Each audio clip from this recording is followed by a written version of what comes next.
The NFL Combine is officially wrapped up. The NFL's legal tampering period is underway. Some players are getting signed, deals are getting made. And you know what? It's time for the first mock draft Mondays of the NFL offseason. Let's get into it.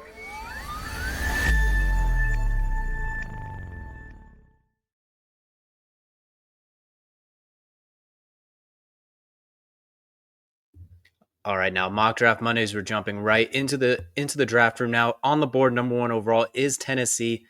I don't know if they're going to hold this pick. They might be looking to trade, but as of now, we're going to have no trades in this draft. We're going to do just the first round. There's Tennessee on the clock. I don't know how much they love Will Levis. I don't know what their long-term goals are with that. But because of it is here, we're going to go ahead and give them Cam Ward, the quarterback out of Miami, kind of thought of as the top quarterback for this year so far. I'm going to say they go and go in the quarterback realm to replace Will Levis. Cam Ward to the Titans out of the gate early, which next takes us to the Cleveland Browns at pick number 2, who I do not think are necessarily in the market for a quarterback. I think they did just pay Myles Garrett an absolute brickload of money. So I do see a situation in which maybe they want to get a young quarterback in the draft, but I don't think they're going to go at number 2. What I do think they're going to need is a playmaker of any kind. So in that division with Joe Burrow, Lamar Jackson, we're going to give them arguably the best player on the board in Abdul Carter to pair with Myles Garrett. So that way you have dual bookend edges to just get after the quarterback, help your secondary, help your linebacking core, which has been injured on and off periodically, especially the last few years. So getting after the passer, the number one thing you could do in the AFC North, especially with whatever the Steelers do at quarterback with those two receivers. The best way to slow them down is to hit the quarterback. So we'll go Abdul Carter to the Browns. Next up, we got the New York Football Giants, who copy and paste what you just said about them. I could very easily see them going quarterback. I could see them signing somebody like Jameis Winston, maybe Aaron Rodgers, something along those lines. We're going to go and just give him best player on the board. We're going to go with Travis Hunter. A lot of teams really like him as a receiver, which the Giants could use to go with Malik Neighbors. He helps them at corner. I think he can moonlight on both of them. I think Travis Hunter, just best player on the board. They're going to go there, just give them a weapon, more or less. New England Patriots, pick number 4. This is where it gets interesting. I think Mason Graham would help them a lot. He would shut down the interior for a lot of those run-heavy teams. But you invested so much in Drake May. I think they're going to spend a lot of money this offseason just on the offensive line, the defensive line, the receivers, etc. So we're going to go and go with Will Campbell. We're going to say they get a solid, versatile offensive lineman. Might play a little bit more guard at the next level. But you saw a lot of promise from Drake May. Let's keep him upright. Jacksonville Jaguars, pick number 5. This is interesting because they just cleaned house with Christian Kirk, Evan Ingram, etc. They've been cleaning house this offseason. In that division where you have Jonathan Taylor in the Colts running game, you have Tennessee with Brian Callahan and that kind of run game they look like they want to build with Tajay Spears and Tony Pollard. You obviously got the Texans too with CJ Stroud throwing the ball and the run game they have. We're going to go with Mason Graham, arguably the best player on the board. Lock down the interior, get after the quarterback, just pressure right up the middle with Josh Allen and Trayvon Walker on the outsides, push the middle with Mason Graham. Next up, we got the Las Vegas Raiders. I know they just traded for Geno Smith. It looks like they're going to pay him. I've been sticking to it, and I'm going to stick with it for now. I'm going to say they take Shedeur Sanders at pick number 6. I believe they will be spending some money in the offseason. I know Ashton Genty, Tet McMillan, there's a lot of other things that might make sense, but I do think Tom Brady's I think he wants a quarterback that can sit in year 1 behind Geno Smith. I think long-term, Shedeur, a lot of his skill sets could be similar to Brady as far as the pre-snap processing, the quick reads, putting the ball on the right shoulder, the accuracy, et cetera, et cetera. Plus, he's been a mentor to Shedeur and that family for so long. Friendly relationship. Everything kind of lines up for it. So if he's there at 6, I'm going to say they take Shedeur Sanders to sit behind Geno Smith for 1 season. The New York Football Jets bringing in Justin Fields as of today to go with Garrett Wilson and the rest of that squad. There's a lot of different ways they can go, but I like the suggestion here. I'm going to give them Tyler Warren, someone who could just control the middle of the field, versatile weapon. Put him at fullback, put him at running back, put him and Justin Fields in the backfield, just have a little bit of fun with it. We're going to go Tyler Warren, just arguably the best offensive player on the board. Next up, the Carolina Panthers. Lots of needs on that team, but they really need, after getting rid of Brian Burns, they really need to get after the passer. We're going to scroll down to the edge rushers here. I like a lot of these guys. I think Michael Williams is going to fly up draft boards with his measurables, those freakishly long petrodactyl arms. Shamar Stewart played this last season with an injured leg and was still incredible, tested it phenomenally. I'm going to go with Jalen Walker. I'm going to say they just go with arguably the highest rated edge. Nothing too surprising here. I think he's one of the most productive edges. We're going to give him Jalen Walker. They got to get after the quarterback. New Orleans at pick number 9. This is where it can also get a little bit interesting. I'm going to give them Shamar Stewart. That is an old, aging defense. They got to reload a little bit. They did lower their cap with Derek Carr by converting a lot of it, so they have a little bit of wiggle room. but they're not getting any younger defensively. Their salary cap has been a mess for a decade. Shamar Stewart gives them someone long-term to hopefully get after the passer, something to kind of replace the Marcus Davenports and those other draft picks they've had that haven't quite panned out long-term. Chicago Bears at pick number 10. Ashton Jeanty would be kind of hilarious here. They would still once again be doing everything but the offensive line. I know they just traded for Joe Thuney. That's a phenomenal trade. I don't think you stop there, though. If Caleb Williams is your guy, you have to give him every opportunity in the book. I do think Armand Membu would be a fantastic fit for tackle, but I'm going to give them Kelvin Banks, who I think has a touch more versatility. You could slide him inside if there's an injury. He could play tackle. I think it just gives you a little bit of versatility. So we're going to go with Kelvin Banks, who is outstanding for Texas this year. The San Francisco 49ers. I think this is where we do see Armand Membo go. Outstanding. You need to get something on that offensive line besides Trent Williams. And I think Armand Membo, very good athlete as well. You put him on the opposite side of Trent Williams, you could do a lot of those same screens where you get the athletic big man out in space, destroying corners and safeties, different things, those stretch plays, those toss crackbacks. His athleticism gives him a lot of options on, so they'll have it on both sides. The chalk pick of all chalk picks right here. Dallas Cowboys, he is sitting there right there staring in the face. I like Rico Dowdle, but he is no Ashton Jeanty. We've seen what Dak Prescott can do when there's a true running back there.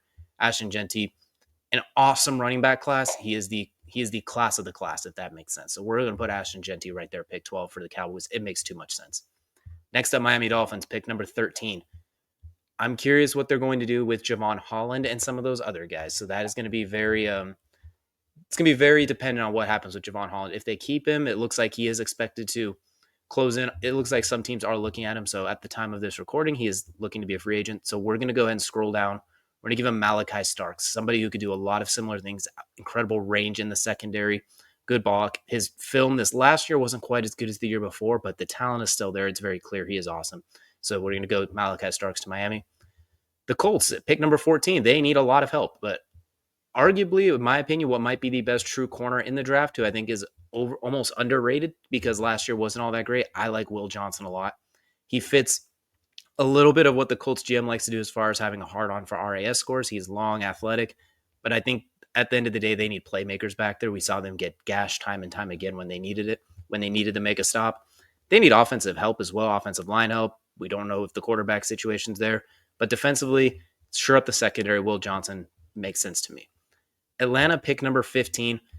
This is the year. They can't keep getting away with not getting an edge. This year, they're going to get an edge. They're going to keep it local. Mykel Williams, the Petroctal arms himself. They just let Grady Jarrett go, so I could see maybe Walter Nolan or Kenneth. You know what? I talked myself into it. Kenneth Grant it is. They need to replace Grady Jarrett.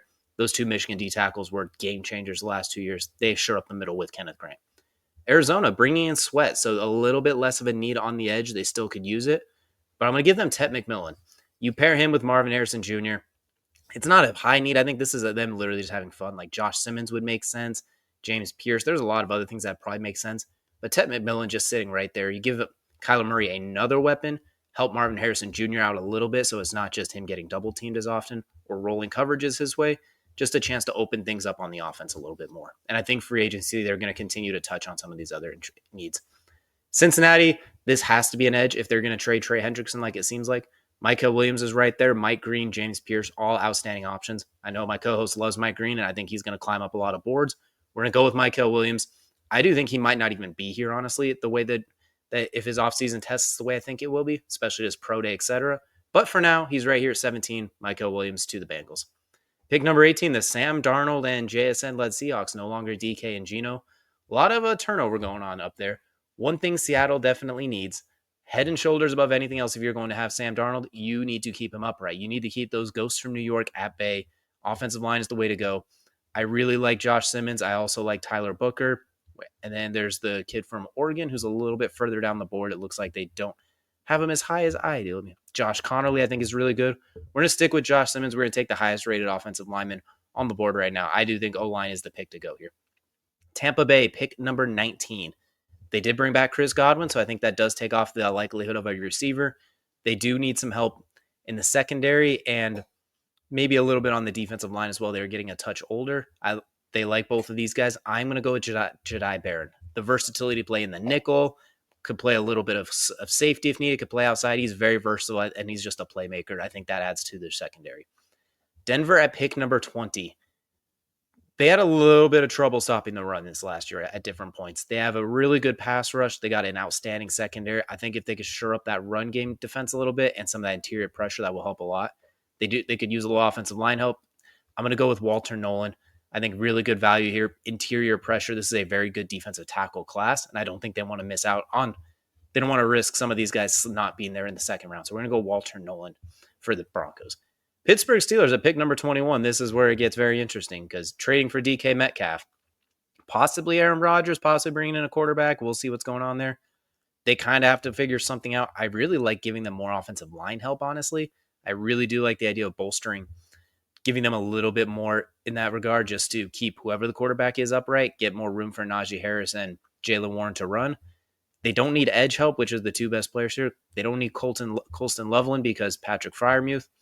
I do like Tyler Booker here. Matthew Golden would be interesting. Same with all these receivers. I like Nick Emenawari.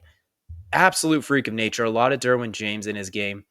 You could put him with Minkah Fitzpatrick, and I think he can roll down. He could be an absolute menace. They could utilize him all over the field. I think Mike Tomlin's going to see that skill set and be like, oh, yeah, he's an athletic monster. Not to mention he also is a good football player. So we're going to say they do what they do best. They take an unusual pick that ends up just being a very good player. The Chargers, they really need an edge, but I don't think they're going to be able to withstand the ability. They're going to withstand the urge to take Colston Loveland here. The Harbaugh, Michigan ties, it makes all the sense in the world. Colston Loveland's a very good player. I think he could very easily be gone by this point, but I think Justin Herbert needs some more pass-catching weapons outside of Ladd McConkey. Colston Loveland makes a ton of sense here. Green Bay, they need edge help. This is where we see Mike Green go. They need to get after the passer, especially in that division with the Lions, the Vikings, and maybe the Bears. Like, they need to just get after it. Mike Green is the guy here. Minnesota, a lot of similar things here as well. We'll see what they do to at quarterback. They don't really need receiver, linebacker, a lot of these helps, but defensive line, they could really use some help getting after it. However, they could also use a little bit of running back help as well with Aaron Jones getting a little bit older. I'm going to go with Amari and Hampton. I think this is a year we can see multiple running backs go early again, and I really like what Amari and Hampton brings to the table. Versatility and can do a lot of those Aaron Jones things. So we're going to go with a surprise running back to the Vikings. Houston, pick 25, offensive line. CJ Stroud got obliterated last year nonstop. Take the best offensive lineman on the board. Looks to be Tyler Booker. Alabama ties with D'Amico Ryans. Run that bad boy to the podium. Los Angeles Rams, pick number 26. Devontae Adams now heading over there as well.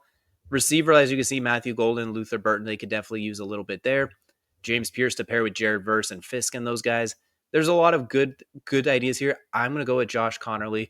You're sticking with the offensive line here. You have Stafford for at least another year or two. You want to keep him upright, open more room for Kyren Williams, those play action, those stretch plays from under center, the things that Sean McVay loves to do. Another versatile offensive lineman in Josh Connerly. Baltimore, pick 27. This just feels inevitable. They always find a way to get a really good player who slides down the board and he just ends up being productive. James Pierce slides right into the lap. They get another edge to get after the passer. They just keep plugging and playing these different guys that are very productive. I know they do need Jahad Campbell. They need receiver help. There's a lot of things they can use help with. I don't think we're going to see a huge receiver run yet, so I'm going to say they take James Pierce. Detroit at pick number 28. It is once again the defense that they need help with, especially with how injured they got last year. It's periodically a lot of injuries. We're going to go to the secondary. Teron Arnold was very nice. I think, well, he wasn't nice. He was nice at getting penalties. Who am I kidding? I was trying to sugarcoat it. They had some good players back there. Brian Branch was awesome. So I'm going to say I'm going to go with Maxwell Hairston. The absolute freakish athleticism, the size. I think they're going to look at them and be like, okay, we could put him out kind of on the island and he can match athletically. We could help coach him up, expand his skill set. So we're going to go with Maxwell Hairston. The Commanders at pick number 29. Receiver help is what it's saying, and I get that, but they did just bring in Deebo Samuel, which I think leaves a little bit of versatility. They still need some defensive help. I like some of these guys. I like Derek Harmon's versatility. Jonathan Allen looks like he's on the way out. Nick Skeleton's awesome. We're going to go with Derek Harmon. We're going to bring in the big guy out of Oregon. I think he's just going to provide a little bit of versatility on that suddenly thin defensive line. Buffalo at pick number 30. This is interesting because they are so good, yet they need so much help at the same time. Cornerback, they could definitely use both of these guys, Siobhan and Benjamin. Safety, they could use guys like Xavier Watts, who I don't think will quite go this high. Running back, we're going to see what happens with James Cook, but if he's gone, obviously Henderson, Judkins, Johnson, all fantastic picks. Linebacker, if Matt Milano could stay healthy, this wouldn't be as big of an issue. We're going to go back to corner, though. We are going to go with Siobhan Ravel. I think he's kind of reminds me of Melton last year. He's someone who could go late first, early second, and just be a good player wherever you take him. He seems like a very safe pick. And now the Kansas City Chiefs, they need offensive line help, and we're not, especially Trey Smith, they franchise. We'll see if they hold on to him. James Tooney's out. I like Gray Zabel. Let me take a look at their tackles, actually.